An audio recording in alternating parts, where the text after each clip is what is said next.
Bueno, continuamos con las explicaciones. Sé que, como se dieron cuenta o como pudieron escuchar, el video anterior tuve que pausarlo, iniciarlo nuevamente. Es bueno dividirlo en este caso porque, no sé, tenía un video de YouTube hace un tiempo pausado y no sé, mágicamente de repente se reprodujo, pero bueno, hizo una interferencia, una interrupción. Entonces nada, continuamos. Ya para no alargar más este tema, que realmente es un poco corto, pues como me decía, evitar preguntas con respuestas implícitas, que no sean muy entendibles, las respuestas que o sea, que el entrevistado no pueda entender bien lo que se le está preguntando y por ende la respuesta entonces no va a ser buena porque no va a ser entendible. Entonces, evitar preguntas con carga emotiva. Hay preguntas que si usted toca a nivel emocional ese entrevistado, entonces probablemente la respuesta no va a ser muy objetiva. Entonces se busca resultados objetivos, precisos y reales. Entonces esa parte, por eso es bueno evitarla. Formular estos puntos en positivo, como decía. No hacer más de una pregunta en una. Eso no es muy recomendable a menos de que sea, que lo vamos a ver adelante, un tipo de cuestionario que sí permite este tipo de preguntas, ya que una depende de la otra. Entonces, cuando queremos informaciones muy concretas de un mismo tema, ¿verdad? O información específica que se quiera preguntar. Pero por lo regular no es recomendable porque es un poco abrumador y pues tener varias preguntas en una puede que no se le dé tanta importancia una a la otra o que cada información pues no se desarrolle debidamente. Diseñar materiales complementarios, alguna que otra material que pudiera tener el cuestionario que ayude al entrevistado. Y también comprobar las instrucciones claras. Como le dije, cualquier tipo de instrucción que lleve la encuesta se debe seleccionar una sola opción, o puede seleccionar varias opciones, o puede escribir libremente. Cualquier tipo de instrucción debe estar específicamente clara para que el entrevistado se le haga fácil y entienda la modalidad de la entrevista o encuesta que esté realizando. Entonces continuamos. Aquí entramos a la parte de los tipos de preguntas. Los tipos de preguntas que se pueden hacer en una encuesta o entrevista va a depender de diferentes situaciones, ¿verdad? Por ejemplo, según su formulación, las preguntas pueden ser abiertas, cerradas, simples, múltiples o mixtas. Las preguntas abiertas son aquellas que le otorgan una respuesta libre al entrevistado. Entonces, por ejemplo, ¿de qué restaurante ha oído publicidad en la radio en la última semana?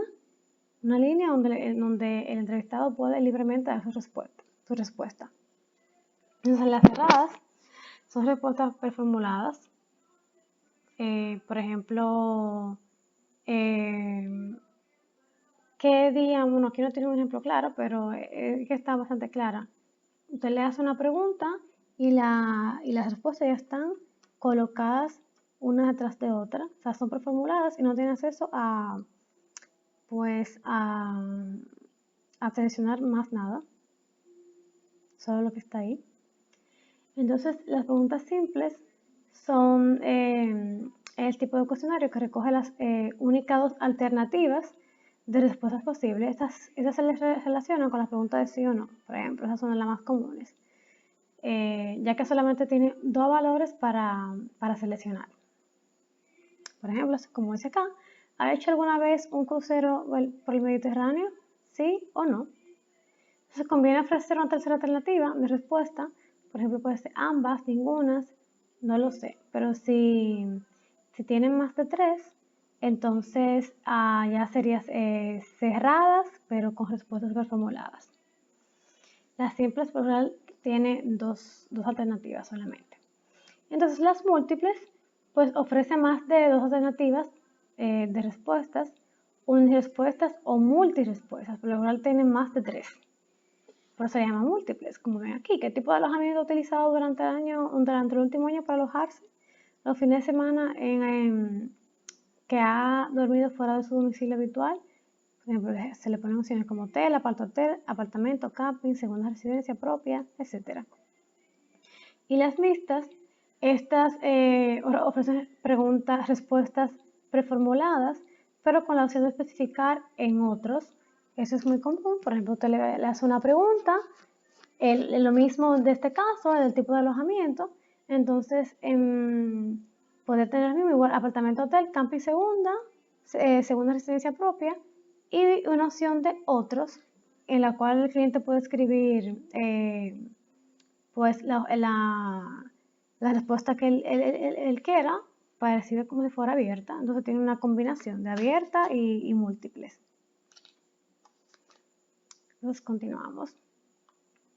Según el grado de libertad de la respuesta, estas pueden ser espontáneas o sugeridas.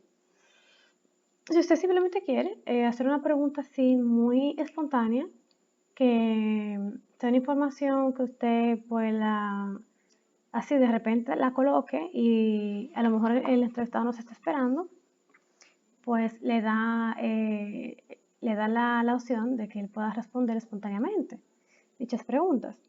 Entonces, en esas se pueden dar alternativas de respuestas, pero por lo regular puede ser de tipo abierta. Entonces, un ejemplo de esto podría indicar su destino más probable para sus próximas vacaciones de verano. Entonces, las preguntas sugeridas ofrecen alternativas de respuestas, por eso se sugieren lo que usted quiere saber del entrevistado. Entonces, de los destinos que le citaré a continuación, es probable que vaya a alguno de ellos, o sea, España, Portugal, etc. Vuelvo y le digo, cada tipo de pregunta que usted coloque en el cuestionario va a depender de la información que usted quiere conseguir. Por eso, según el tipo de información que se quiere obtener, como ya comenté, tenemos las preguntas de control y las preguntas en batería. Las de control buscan verificar la consistencia de las respuestas. Por ejemplo, ¿qué servicio utilizó más durante su estancia en el hotel? Por ejemplo, restaurante, piscina, spa, gimnasio. Entonces, si el hotel no tiene spa y el entrevistado responde que lo utilizó, pues estas respuestas no ofrecen garantía de calidad.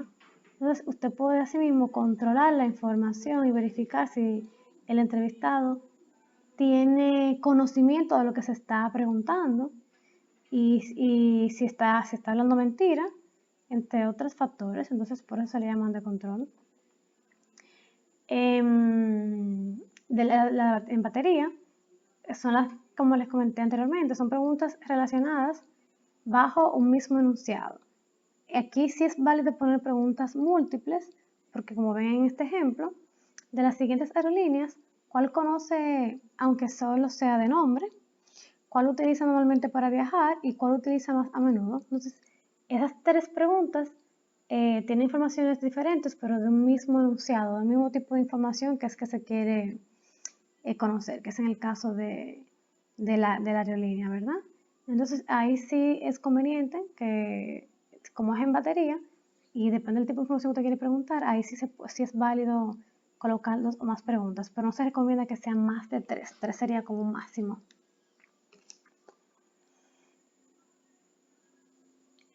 Entonces, seguimos.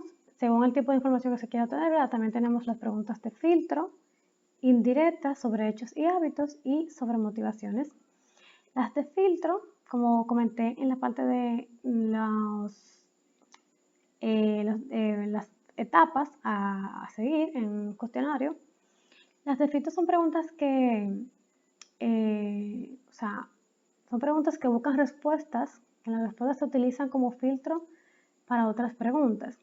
Por ejemplo, para seleccionar los individuos que pertenecen a un universo objeto de estudio.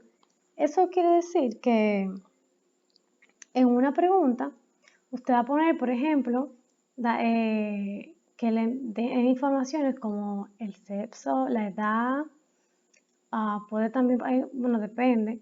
Hay algunas que ponen características principales del entrevistado,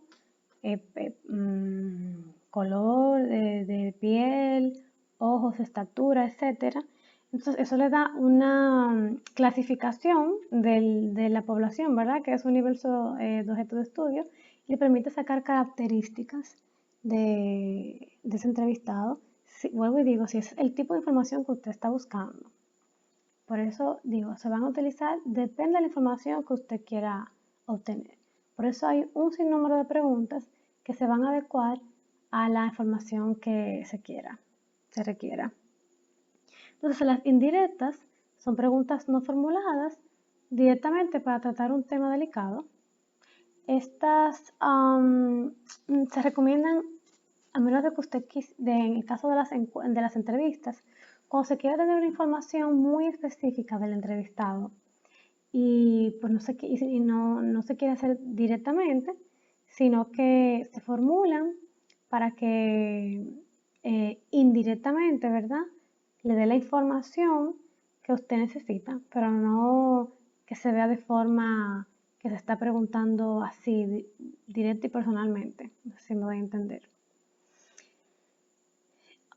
Eso se utiliza más en las entrevistas. También puede ser en las encuestas, pero como vuelvo y digo, esas indirectas que se colocan, entonces una información muy puntual que no se quiera ver como preguntada directamente. Entonces tenemos sobre hechos y hábitos. Estas preguntas referidas a actos concretos, hechos o pautas de comportamiento o hábitos del entrevistado. Básicamente, pues aquí se busca también es saber algún tipo de comportamiento, hábitos o hechos concretos que ese entrevistado pues ha realizado o modo de perspectiva. Entonces, ese tipo se utiliza mucho para las encuestas también, perdón, para las entrevistas. Si usted quiere saber información muy específica del entrevistado, si es en el caso de que usted está estudiando algún tipo de comportamiento, etcétera, eso aplica mucho en las investigaciones cualitativas. Entonces, sobre motivaciones, estas explican los hábitos de comportamiento y la causa de hechos concretos. Básicamente, un ejemplo aquí sería, ¿cuál es el motivo por el cual no acostumbra realizar las reservas por internet? Si su estudio es sobre, no sé, comercio electrónico, que tantas personas lo utilizan, entonces una pregunta sobre motivación es que usted quiera saber motivos por los cuales el entrevistado utiliza o no algo, o ejecuta o desempeña o le agrada o no una cosa. Entonces, eso yo creo que está claro. Entonces, ya por último, me voy a pasar. Ya por último, tenemos estas preguntas, esas preguntas, ¿verdad?, que se van a estructurar, se van a desarrollar en base a la información que usted quiere obtener, como he dicho. Y aquí es que se pone, vamos a decir, aquí que vemos, se pone en práctica las escalas de medición que vimos en el primer tema, en el tema 4, en el tema anterior. Entonces, como les explicaba, por ejemplo, una pregunta con una escala métrica, un ejemplo sería, ¿podría decir su nivel de satisfacción con el hotel de 0 al 10? Es una escala métrica porque me está poniendo una escala del 1 al 10. Entonces, otra pregunta sería, ¿cuál es su nivel, cuál ha sido su gasto total en este viaje? Qué sé yo, unos 100, 80, 90, 200 euros. Entonces, ahí como les comentaba, usted está recibiendo una numeración, es una información que usted quiere recibir en número o en datos que deben ser medidos en una escala, como vimos. Por ejemplo, en la escala de intervalo, una pregunta en una entrevista, en una encuesta, pudiera ser, ¿Cuál es la temperatura que considera ideal para un destino de vacaciones? Menos de 20 grados, menos de 24 grados, más de 30, etc. Entonces, como les digo, depende del tipo de información. Esta información va a ser estructurada en una que otra escala para usted poder determinarla, para usted poder clasificarla. Y recuerden que esas informaciones que usted pues obtiene de las encuestas o entrevistas, esa información usted la debe graficar, la debe presentar, que eso es lo que vamos a ver en el último tema, cómo usted grafica, presenta esas informaciones que posterior se van a convertir en sus resultados, que usted debe justificar y, ¿verdad? Entonces, viendo otro ejemplo de la escala ordinal, recuerden que la escala ordinal indica números, un orden jerárquico. Entonces, una pregunta dentro de la escala ordinal pudiera ser, ¿me podría indicar qué categoría del hotel donde ha estado alojado a lo largo de su estancia? Por ejemplo, 5 estrellas, 4 estrellas, 3 estrellas, 2 estrellas, 1 estrella. Entonces, en la escala nominal, un ejemplo, ¿no? Tenemos un ejemplo aquí concreto. ¿Qué tipo de transporte ha utilizado este verano para llegar a la destinación de vacaciones? Avión, barco, autocar, ferrocarril, vehículo privado. Recuerden que la escala nominal nos da atributos, características de ese dato, información que se va a agrupar, entonces se va a obtener. Otro ejemplo sería qué tipo de grupo ha ido en su último viaje. ¿A qué tipo de grupo, ha ido en su último viaje? Entonces usted pues, fue solo, fue en pareja, con amigos, en familia, etc. Entonces eso yo creo que está claro. Aquí es que pues intervienen las escalas de medición. Entonces, como vuelvo y les digo, no es obligatorio que ustedes pues realicen una escala en específico, pero es la información que usted va a tener, la información que usted va a suministrar, ¿verdad? La que usted quiere conseguir, por la cual en base a esas preguntas usted va a colocar en su cuestionario, ya sea para entrevista o para encuestas. Entonces, si hay, en el caso de, creo que Dubraska que me comentó que está haciendo, en el caso de Dubraska que está haciendo su estudio de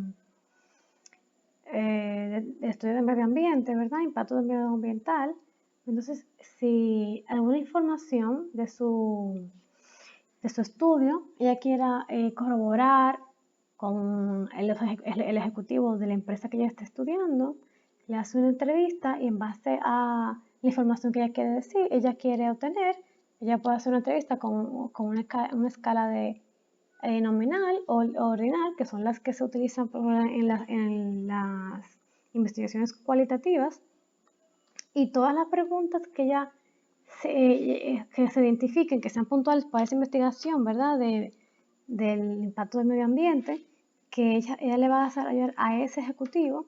Entonces, ella se debe estructurar con tiempo y ver qué tipo de información se va a utilizar, tipo de preguntas, para que le dé la información específica y clara que se quiere obtener. Y pues se puede verificar en qué tipo de escala se utilizaría la pregunta. Y ya entiendo que eso es todo. Realmente esta parte entiendo que está bastante clara. Recuerden que van a elegir una pregunta en base a la información, como he repetido en reiteradas ocasiones.